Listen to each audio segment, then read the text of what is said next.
तो आइएगा, आज इस जागरण में आपको कई चीज ऐसी सुनने को मिलेगी जो पिछले जागरण में आपने नहीं सुनी। आ जाओ, बैठ जाओ। क्या तो सच्चे दरबार की देखिएगा, जितनी बार भी जय घोष करें तो शरणागत भाव से ये जय घोष करना है, ये दोनों हाथ ऊंचे करके, क्योंकि समर्पित तो हो जाते हैं उस प्रभु के चरणों में जिसकी शरण में हम आकर के बैठे हैं। और पीछे जो सोफे पर बैठे हैं, अगर अब आप लोग भी यहाँ आकर के बैठेंगे तो बड़ा अच्छा होगा, क्योंकि पूरी रात्रि आपने पूरे जागरण में ध्यान दिया नहीं दिया कोई महत्व नहीं रखता है। असली जो जागरण है ये अब प्रारंभ हो रहा है रात्रि के चौथे पहरे में। तो आए प्रारंभ करते हैं माँ के नाम के सूचे छंदों का उच्चारण। उसके पश्चात माँ को नारियल पीठ चढ़ाकर श्रृंगार कराएंगे कि जाह गो योग निद्रा दो हो सन तन नो धीर, और जो जन तेरा सुमिरन कर ले माँ के वाक्य आछेरा खो शरीर की गोरख हथड़ी गोरख जागे और जागे हे कुले जहान, और दिल्ली शहर में भैरो जागे और नगर कोट जय जय माँ की अवसर जाकी द्रौपदा, और संकट ही कटियो पहलान के कहते सुनन के कछुना ही मैया की शरण पड़े की लाज, वो शरण पड़े की लाज ब्रिजवाड़े की लज्जा के झूले गिरोजा बाजेगा नगाड़ा, मेरे माई को साधु संत ने प्यारा कि जो एक मंचित हो लगाए जयकारा, सोई मेरी माई का प्यारा, बोलो सच्चे दरबार की जय। ये जयकारा जय घोष शरणागत भाव से लगाना है, दोनों हाथ ऊंचे करके। क्या तो सच्चे दरबार की जय, सच्चे दरबार की साचे दरबार की। आइएगा, प्रारंभ करते हैं माँ के नाम के सूचे छंदों का उच्चारण। तेरा जागरण वेला होया नी माँ के जागो भवानी शेरवालिए, तेरा अमृत वेला होया नी माँ के जागो भवानी जोतवालिए, के काहे भवानी तेरा अंगना लिपावा, और काहे तेरा चौक पुरावा मैया, तेरिया हो रैया जय जयकार भवानी, हरे हरे गोबर तेरा अंगना लिपावा, और गजी मोती चौक पुरावा मैया, तेरिया हो रैया जय जयकार भवानी। कहते हैं कि जिस प्रकार से दिन के 4 पहर हुए, रात्रि के 4 पहर, मनुष्य की आयु को भी 4 भागों में बांटा गया, और इन चारों अवस्थाओं में अपने लिए कुछ ना कुछ माँ भगवती से मांगता है।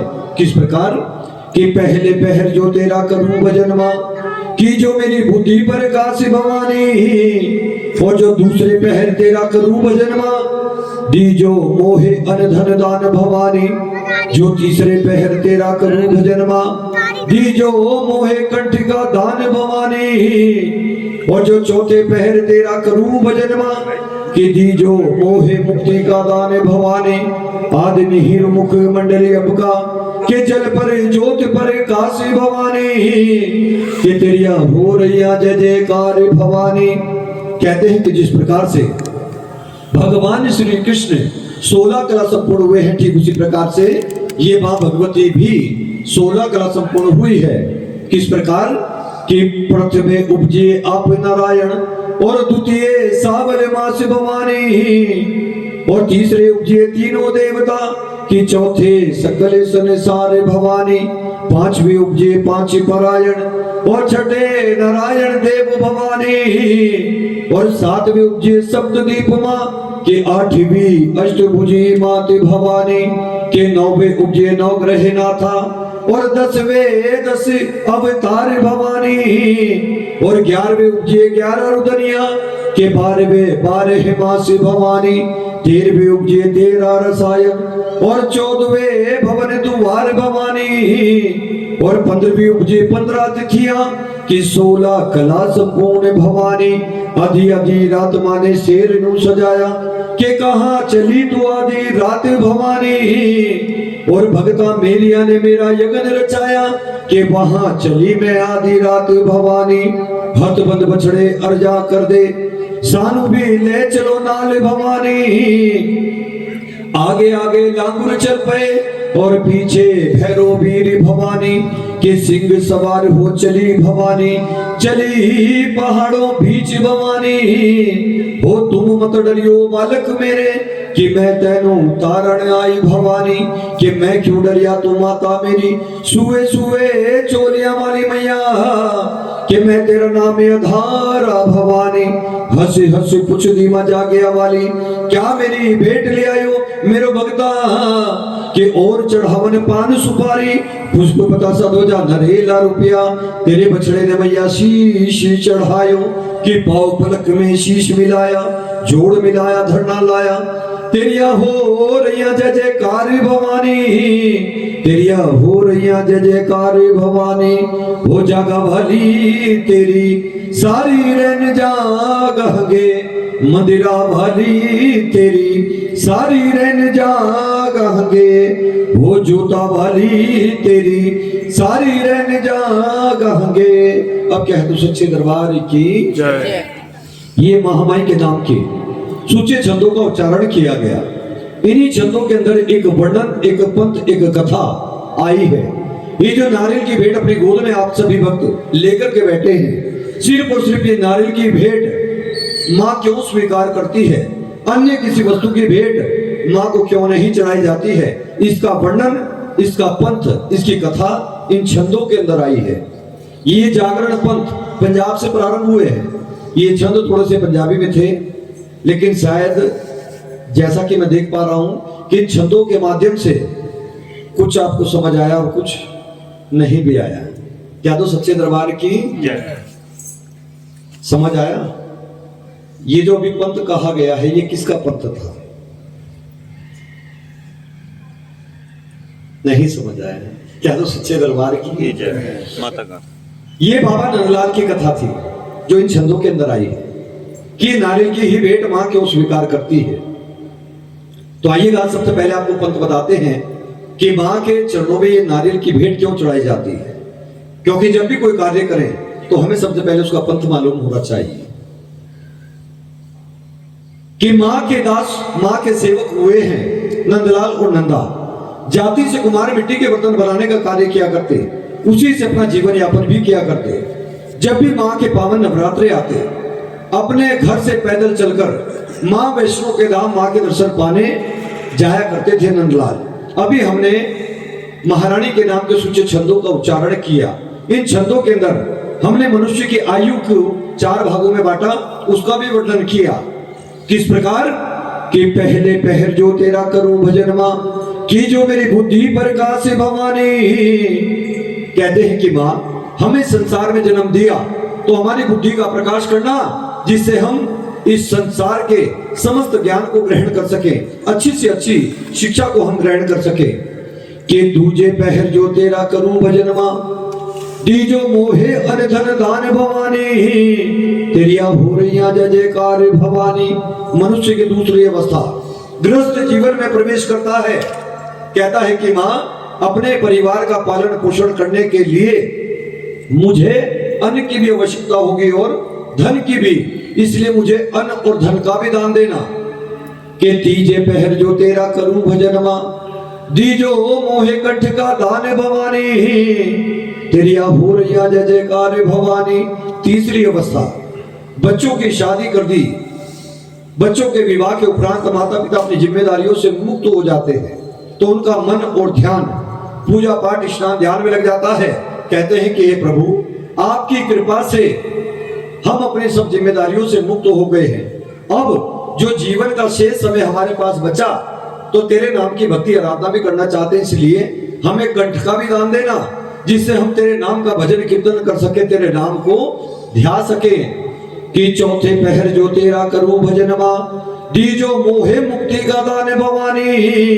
तेरिया हो रैया जय जयकार भवानी। चौथी अवस्था, ये व्रत अवस्था, ऐसी अवस्था की काया, ये शरीर जर्जर हो जाता है, अनेकों रोग हमारे शरीर को घेर लेते हैं। शरीर इतना निर्बल, इतना दुर्बल हो जाता है कि अपना भी बोझ स्वयं नहीं उठा पाता। और ऐसी अवस्था में मनुष्य अपनी इस देह से मुक्ति पाना चाहता है। और मुक्ति भी कैसी मुक्ति? कहता है कि मां तेरे नाम का भजन कीर्तन करते करते इस शरीर से मेरे प्राण निकल जाए, किसी के हाथ का मोहताज ना बनूं, ऐसा मुक्ति का दान मुझे देना। और बड़े भाग्यशाली वो लोग जिन्हें ऐसा मुक्ति का दान मिलता है, नहीं तो अंत समय अपने भी पास नहीं होते हैं। समय के साथ नंदलाल की भी यही चौथी अवस्था आ गई। शरीर में वो ताकत, वो हिम्मत नहीं बची। माँ के पावन नवरात्रे आए, अपने घर से पैदल चलकर बड़ी मुश्किल से माँ वैष्णो के धाम माँ के दर्शन पाने के लिए पहुंचे नंदलाल। जाकर के माँ के दर्शन किए, शीश नवाया, आंखों से आंसू बहने लगे। कहते नंदलाल कि माँ, इस बार तो तुम्हारा ये दास, ये सेवक आपके दर्शन पाने के लिए माँ आपके दरबार तक आ गया, लेकिन अगली बार मैं शायद ही आपके दर्शन कर पाऊं, क्योंकि माँ आपके दास के शरीर में अब वो ताकत, वो हिम्मत नहीं बची कि मैं चलकर तेरे दरबार तक आ सकूं। कहते हैं कि माँ जगत की जननी है, दरबार में आए हुए हर भक्त के मन के भाव को जानती है, पहचानती है। कौन सा भक्त कैसी भावना के साथ इस भगवती के चरणों में आकर के बैठा है कि ऊंचे सिंहासन मां बैठ कर और सबका मुजरा ले, और जैसी जाकी भावना के वैसा ही फल दे।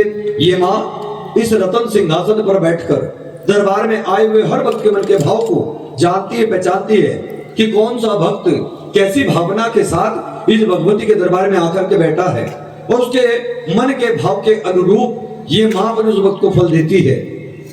नंदलाल के मन की पीड़ा को मां समझ गई, दर्शन दिए, वचन दे दिया। नंदलाल दुखी क्यों होता है? वचन देती हूं, आने वाली अष्टमी के रोज अपने घर पर मेरे नाम की ज्योत का प्रकाश करना, तुझे दर्शन देने मैं खुद चलकर तेरे घर तक आऊंगी। क्या तो सच्चे दरबार की, सच्चे दरबार की।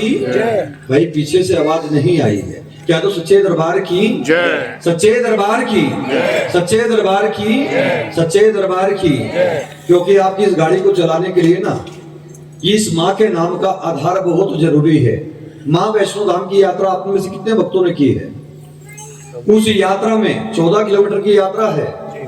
हमारा ये शरीर थक के चूर हो जाता है बिल्कुल, लेकिन एक शक्ति ऐसी है जो हमें साहस देती है, हमें शक्ति देती है। वो क्या है? इस माँ के नाम का आधार। जब भी कोई सामने से आता है, हम जय माता दी बोलते हैं, हम 10 कदम आगे बढ़ जाते हैं, क्योंकि सामने से आने वाले व्यक्ति को देखते ही जय माता दी का जय घोष खुद ब खुद हमारे मन से निकलता है, और माँ हम में वो शक्ति भर देती है कि हम 10 कदम आगे बढ़ जाते हैं। और वो 10 कदम 10 कदम 10 कदम, वो 14 किलोमीटर की यात्रा कब पूरी हो जाती है नहीं पता चलता है। शरीर हमारा चाहे भले ही थक करके चूर हो जाए। तो ये माँ के नाम का आधार जयकारा जय घोष बीच में सभी भक्तों ने लगाना है। क्या तो सच्चे दरबार की, सच्चे दरबार की, सच्चे दरबार की, सच्चे दरबार की। कि घर को लौटाए नंदलाल, समय बीता, अष्टमी का रोज आ गया। हरे हरे गोबर तेरा अंगना लिपावा, गजमोती चौक पुरावा। कि पहले जब भी कोई शुभ कार्य क्या करते थे जी, हाँ चाहे आप पी सकते हैं, मैं मेरा काम कर रहा हूं, आप जो करना है वो कर सकते हैं। क्या तो सच्चे दरबार की, सच्चे दरबार की, सच्चे दरबार की। कि जब भी कोई घर में शुभ कार्य करते थे तो हरे गोबर से घर के आंगन को लिप दिया जाता था, जिससे शुद्धिकरण माना जाता था। कि नंदलाल ने भी अपने घर के आंगन को हरे गोबर से लिप दिया, गज मोती चौक पुरा दिया। गज मोती, गज हाथी को कहा जाता है, मोती उसका दांत। हाथी दांत बड़ा बेशकीमती होता है, हर किसी को नहीं मिल पाता। इसलिए ब्राह्मण कोई भी पूजा अर्चना कराते हैं, अक्षत से संपन्न कराते हैं, क्योंकि चावल को गजमोती का रूप माना जाता है। माँ का आसन लगा दिया, माँ की पावन ज्योत का प्रकाश अपने घर पर कर दिया। खुद भी माँ की ज्योत के सामने बैठ गया नंदलाल, और माँ के नाम का भजन कीर्तन करने लगा। सुबह से शाम हुई, शाम से रात होने को आई। जितने ग्रामवासी थे सभी नंदलाल के घर के बाहर इकट्ठा हो गए, हंसी मजाक उड़ाने लगे कि बुढ़ापे में पागल हो गया है नंदलाल। कहते हैं कि आंख बंद किए माँ के नाम का भजन कीर्तन करता रहा नंदलाल। जितने भी ग्रामवासी थे सब हंसी मजाक उड़ाते रहे, लेकिन उसके मन में विश्वास था कि मेरी माँ ने मुझे वचन दिया, मेरी माँ मुझे दर्शन देने के लिए जरूर आएगी। सुबह से शाम हुई, शाम से रात होने को आई, लेकिन माँ ना आई। आधी आधी रात माँ ने शेर नू सजाया।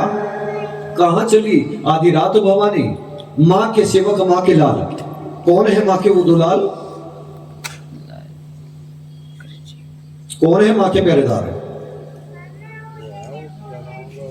मुझे आवाज नहीं आई, थोड़ा जोर से बोलो, क्योंकि मैं मन की पुकार नहीं सुन सकता हूँ, वो सुन सकती है। क्या तो सच्चे दरबार की वो भैरव जी हनुमान जी तो नहीं है? भैरव जी हनुमान आज इस जी, गाड़ी को मैं धक्का भैरव बाबा हनुमान जी। बाबा लंगर वीर और बाबा भैरव जी, ये दोनों माँ के सच्चे सेवक हैं, सच्चे पहरेदार। दोनों माँ से कहने लगे, माँ आधी रात का वक्त हो चला है, अपनी सवारी शेर को सजाकर कहाँ जाने की तैयारी कर रही हो? माँ कहती, माँ कि भगता मेरिया ने मेरा यज्ञ रचाया, वहां चली आधी रात। आज मेरे भगत नंदलाल ने अपने घर पर मेरे नाम की पावन ज्योत का प्रकाश किया, उसी वक्त को दर्शन देने के लिए उसके घर पर जा रही हूँ। दोनों बड़े हैरान हो गए कि माँ हमने आज तक तेरे दरबार में सबको आकर्षित झुकाते देखा है तेरे दर्शन पाने के लिए। माँ इस संसार में ऐसा कौन सा भक्त पैदा हो गया जिसको दर्शन देने के लिए तुम स्वयं चलकर उसके घर तक जा रही हो? और माँ अगर इस संसार में आपका कोई ऐसा भक्त है तो कितना महान भक्त होगा। ऐसे भक्त के दर्शन हम भी करना चाहेंगे, हमें भी अपने साथ चलने की आगे दे दो। माँ आगे आगे लांगुर चल पाए, पीछे भैरव वीर भवानी, और सिंह पर सवार हो चली भवानी, कि चली पहाड़ों बीच भवानी। ये जो हम जागरण में ये दरबार लगाते हैं, ये उसी समय का हम दृश्य लगाते हैं। माँ की सवारी के आगे बाबा लंगर वीर, माँ की सवारी के पीछे बाबा भैरव जी, और बीच में सिंह पर सवार माँ। आज अगर दरबार का कोई कैलेंडर भी आप उठा करके देखेंगे ना, तो ये तीनों इसी अवस्था में मिलेंगे।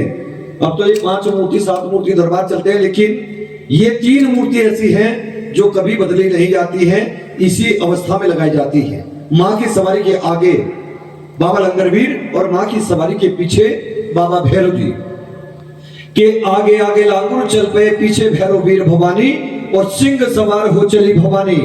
माँ की आज्ञा हो गई के हाथ में लाल ध्वजा लिए माँ की सवारी के आगे आगे बाबा लंगरवीर, और पीछे पीछे माँ को चवर जुराते हुए बाबा भैरवनाथ जी माँ की सवारी के साथ चले। कि माँ की सवारी नंदलाल के घर के समीप पहुंची तो माँ के शेर ने जोर से दहाड़ लगाई। जितने ग्रामवासी नंदलाल के घर के बाहर इकट्ठा थे, कुछ अपने घरों में छुप गए, कुछ खेतों खलिहानों में, और बैठा कौन रह गया? नंदलाल। कौन रह गया? नंदलाल। सिर्फ माँ का भक्त नंदलाल बैठा रह गया। रात्रि में यहाँ भी हाउसफुल था। अब माँ के शेर के दहाड़ सुन करके वो सब भीड़ छट चुकी है। अब ये छठे में सिर्फ वो नंदलाल बैठे हैं जिन्हें इस माँ की इजाजत हुई है आज चरणों में बैठने के लिए। क्या तो सच्चे दरबार की, क्योंकि ये रात आप चंद लोगों के लिए बड़ी बेशकीमती है। चंद लोगों के लिए क्यों? हम माँ वैष्णो धाम जाने की इच्छा मन में रखते हैं, रिजर्वेशन भी करवा लेते हैं, लेकिन अगर इसकी इच्छा ना हो तो घर में कुछ ना कुछ कारण ऐसा बना देती है, नहीं जा पाते हैं, रिजर्वेशन भी कैंसिल कराने पड़ जाते हैं। बहुत से वक्त ऐसे भी हैं जो जाकर के लाइन में तो लग जाते हैं, लेकिन लाइन में से भी उन्हें वापस लौटना पड़ जाता है, क्योंकि उनके लिए इस माँ की इजाजत नहीं थी। तो आज आप चंद लोगों के लिए इस माँ की वो इजाजत हुई है कि आप अपनी इस निद्रा को त्याग कर, देह को कष्ट दे करके आप इसके चरणों में बैठ करके आज इसकी सेवा कर रहे हैं, इसके सेवादार बने हैं। कह दो सच्चे दरबार की जय, सच्चे दरबार की जय, शरणागत भाव से कह दो सच्चे दरबार की जय, सच्चे दरबार की जय मां, कह दो सच्चे दरबार की जय। एक हाथ मेरा गिरवी है इसलिए मैं एक का इस्तेमाल कर रहा हूँ, आपके दोनों फ्री हैं, आप दोनों उठा सकते हो। क्या तो सच्चे दरबार की जय, सच्चे दरबार की जय। जानते हैं ये हाथ क्यों उठवाए जाते हैं? नहीं। क्योंकि जब ये हमारे हाथ उठ जाते हैं तो हम पूरी तरह से समर्पित हो जाते हैं।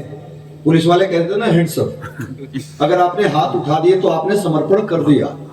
तो ये वो समर्पण है कि प्रभु तुम्हें देने के लिए हमारे पास कुछ नहीं है, ये झूठी काया और इसके साथ दुख और तकलीफें ये लगी हैं, हमने अपना ये सर्वस्व तेरे चरणों में समर्पित कर दिया। अब दुख दे या सुख दे तेरी रजा में रजा है। क्या तो सच्चे दरबार की सच्चे दरबार की। और दुनिया का कोई माता पिता ऐसा नहीं जो अपनी संतान को कष्ट दे, और ये तो जगत की जननी है, ये तो अपने दरबार में आए हर भक्त को अपने बच्चों की तरह लाड़ करती है, प्यार करती है। ये जहां ये जिन गद्दों पे आप बैठे हो ना, ये गद्दे नहीं है, इस माँ की गोद है और माँ की गोद में बच्चों को बड़ा आनंद आता है। क्या तो सच्चे दरबार की, सच्चे दरबार की, सच्चे दरबार की। शायद पीछे वालों को मेरी आवाज नहीं जा रही है। हाँ, मैंने अभी कुछ बताया है, सामने मत कर, या तो इधर कर ले, आपने सुना, उधर कर ले। मैंने अभी कुछ बताया है। ऐसे बैठते हो ना, ऐसे बैठते। पैर सामने अच्छा, कर लो। उसके बाद मैंने क्या बताया? हाँ, इधर कर ले बेटा। मैंने जयकारा भी लगवाया है। क्या तो सच्चे दरबार की, सच्चे दरबार की, सच्चे दरबार की।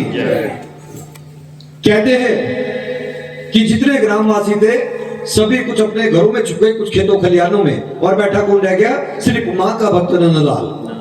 कहती है माँ कि तुम मत डरियो बालक मेरे, मैं तेन उतारो नाई भवानी, कि मैं क्यों डरिया तू माता मेरी, सुहे सुहे चोलिया वाली, मैं तेरा नाम अधारा भवानी। कहती है माँ नंदलाल अपनी आंखें खोल, तुझे डरने की जरूरत नहीं है, आंखें खोल करके देख, आज तेरी माँ तुझे दर्शन देने के लिए आई है।